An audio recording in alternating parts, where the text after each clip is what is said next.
Well, hello folks, welcome along to the channel. I am the Custard Prophet and we're back here for our Tennis Manager 23 playthrough.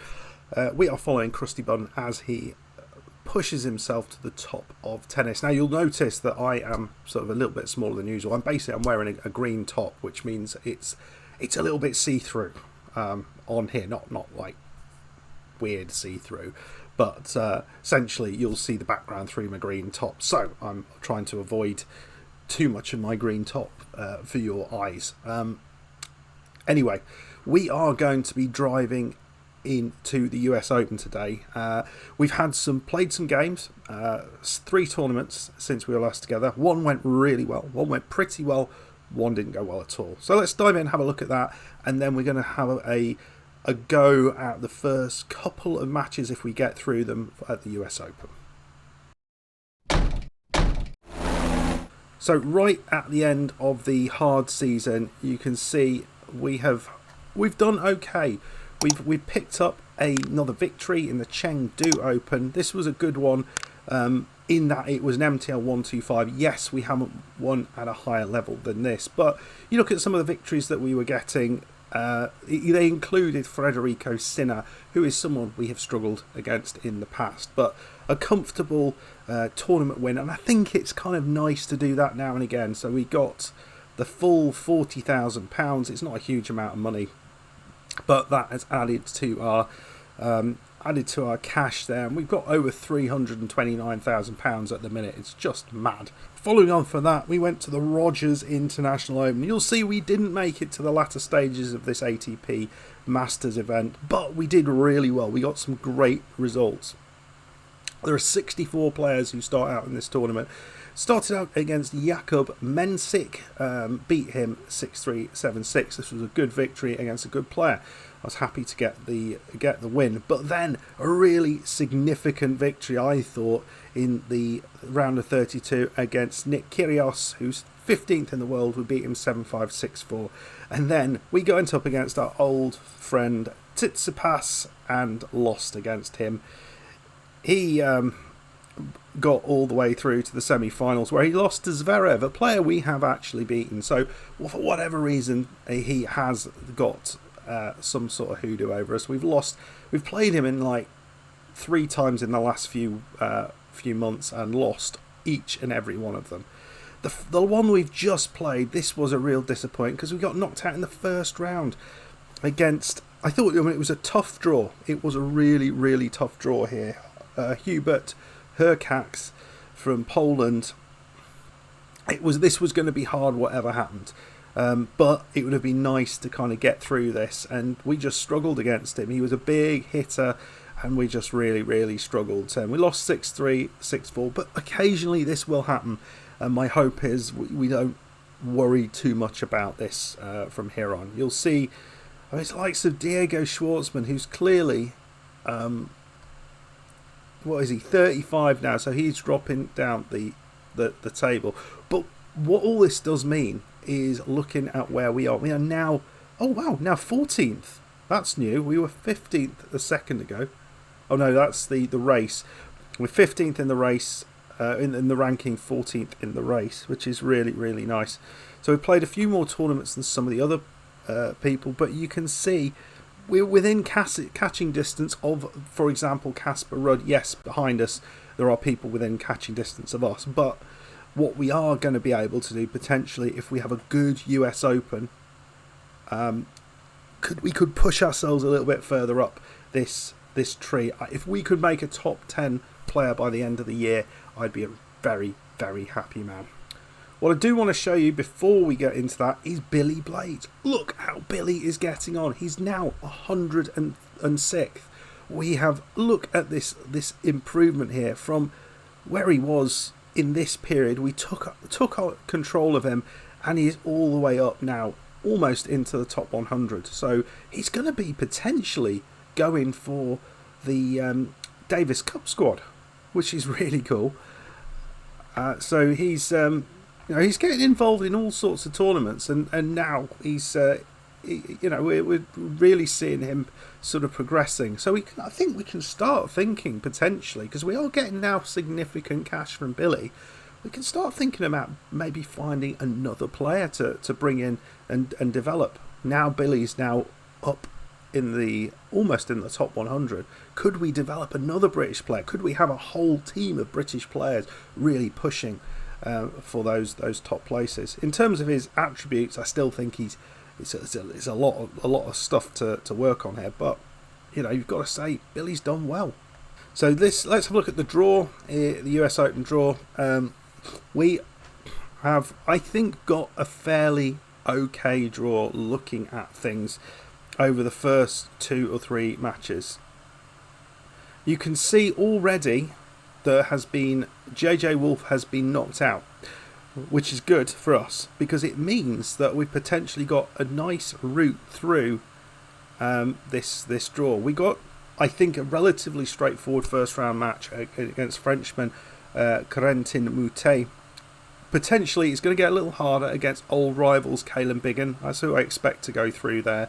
But then we're going to be playing one of these guys. Neither of them have done particularly well. Charles Camus did very well to get through that. We've played him before, beaten him before. So all in all, this gives us a real chance to get to the round of 32 without really exerting too much effort. Just to highlight, we are protecting 45 points. So if we get to the round of 32, this is going to have significant effects. That will give us another extra 45 points. Ideally, we'd like to have a few more points than that. So potentially round of 16, which is not out of the question, we can push ourselves even further. Kalangunu is up here. I don't even want to go close to him because he always seems to cause us trouble. Anyway, folks, let's dive in. Let's go into match number 1, where we play Frenchman Corentin Moutet. I'm hoping these first couple of matches should go pretty smoothly. We've upped his motivation. Stay focused on this opponent, even if you're already beaten. Certainly, but who will give everything to return the advantage. So just kind of reminding him that, you know, whilst you have beaten him, he's gonna have it in for you. He wants to get some revenge. Right, let's see how things go. Looks like we're on one of the big courts. Let's drive on. Good start, 30-40. One of the things I didn't show, I think, in terms of our shape, because we got knocked out early in the previous tournament, our shape is on weak. So that might affect things. And we are 30-40 down early doors here. We did have an early break opportunity, didn't take it. And what we don't want to do is do anything silly here.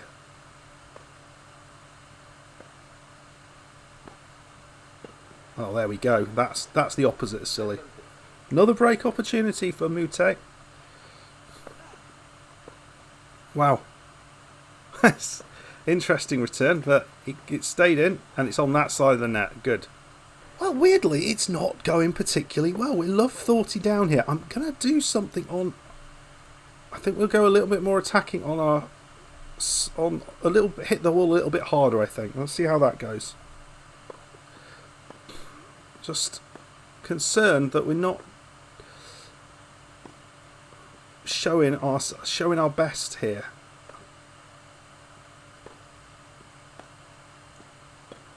I don't want to end up losing against a world number 80 in the first round here, given how this draw has opened up for us.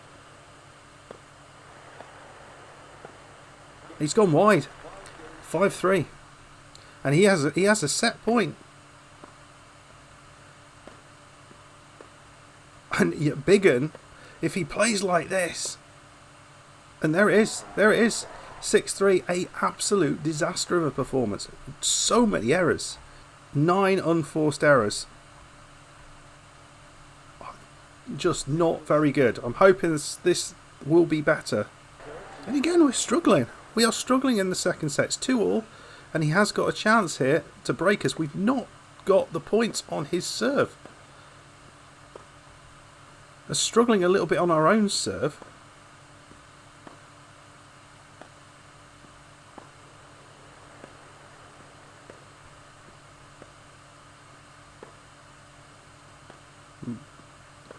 This would be a real frustration if we were not able to get this done. But yeah, again, putting the pressure on us, and we're not doing this to him. It's just straight back to him.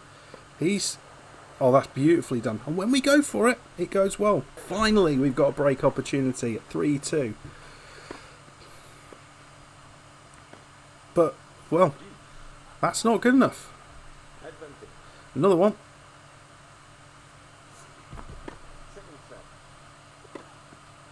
That's a better one.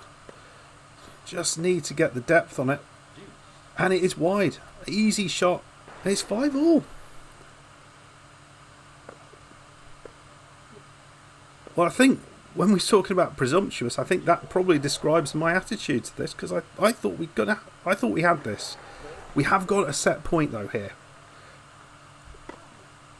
We have got a set point, so if we can take this, that would be good. But he's coming into the net,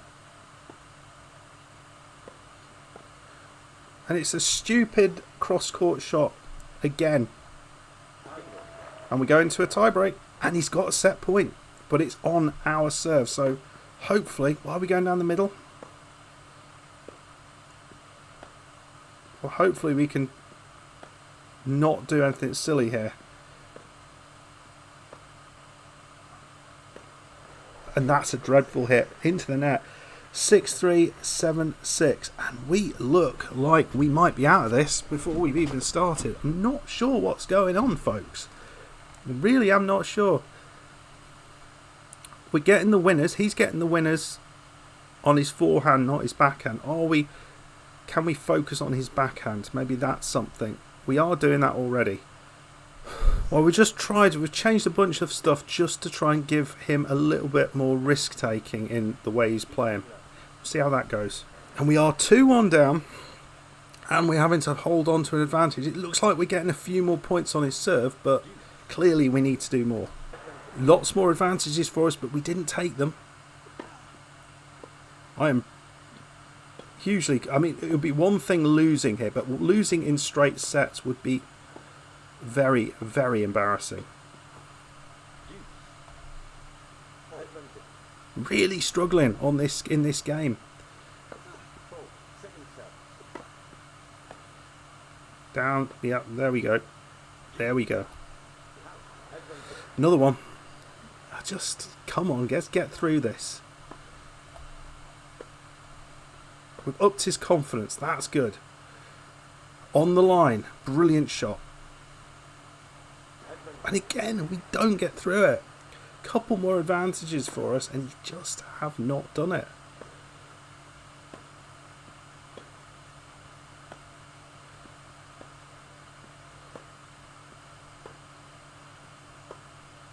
Come on. There we go. Smashed it. Oh, another one.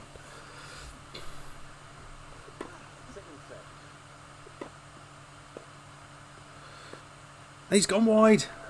A break. Well, he has got a break opportunity, and he hasn't actually broken Mute's serve at all today. It's not like it's a really good serve. It's an okay serve.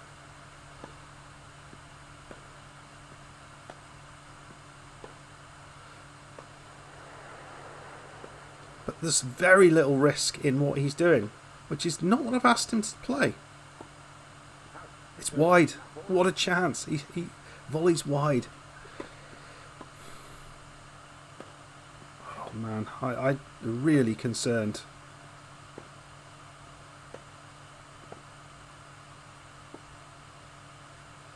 It's on the line. It is on the line. The perfect lob. And here we go. We're 4-1 down, folks. And I don't know what to say. I mean, this might be a very short end to the season, and our positioning in this tournament might be, well, we might be going down rather than up. I was really thought we were on the up. So many mistakes from Crusty. I'm not sure where this has come from. Is it just a bad performance? Is it the poor shape? What do you reckon it is? We've tried changing things around, but there we go, another one long. Now it's 5-1. we are out of this, folks. Have not looked in this set at all. Looked absolutely dreadful in this set, and just got progressively worse throughout the tournament, or the tournament, throughout the match. Come on, Crusty. Don't. It's gone long. We're still in it, just about. We have got a break opportunity on his serve, but we've got so far to come back. I mean, if we get back from this, it would be huge, but I cannot believe we can. There's nothing said. It stays on his side of the net. It's the first break we've had in the entire match. Well, to make things matter slightly worse, Crusty has got an injury, and well, whether this has been part of the reason he's been struggling, but I hadn't noticed that before. I mean, I don't think it's going to change things hugely here, but we'll go forward and we'll see what Crusty can come up with. But see if he can. He's 5-3 up in this set. I don't see him winning the set, but we'll revisit this if we needs to go on. Okay, we have. It is a match point here from Mute. Crusty trying to play tennis here. He's got himself an injury, and that's what he'll use as his the reason he's lost. But in all honesty, he's been dreadful, and that is that. So 6-3, 7-6, 6-3, lost against a very weak opposition. Didn't see us going to lose that at all, and we are out of the US Open, and it was really, really, really poor. So that's what we're going to drop ranking points as well as a result of that. Not as many as we might do, but I reckon we'll be 16th, 17th after that. Right, folks, well, not what I was hoping to bring you, but I can only bring you what I can bring you. I don't know how long this injury will be out for. As you can see, he's going to be out until September 7th to the 12th of September. So he might be ready for the next tournament, but we'll see. Well, yeah, very, very frustrating performance. We'll just look at his training. Yeah, so he's just doing some rehabilitation training at the minute. We'll just get that and maybe just put some muscle massage in there as well to try and improve things. So yeah, it looks like we might be out for a little bit of an injury. It's, as Crusty gets a little older, maybe this is going to be more of a problem. Yeah, so frustrating end to that. We'll just have a quick look at where we are with the various things that are being put into the academy. The video and tactics room, this will bring a new training regime in, which is great. Weights room and that's just a day away. Weights room is about a month away, and that will bring more training and another treatment, which is good. So I think that, yeah, both of those things will be helpful. And then we've got to think about what next in terms of upgrades.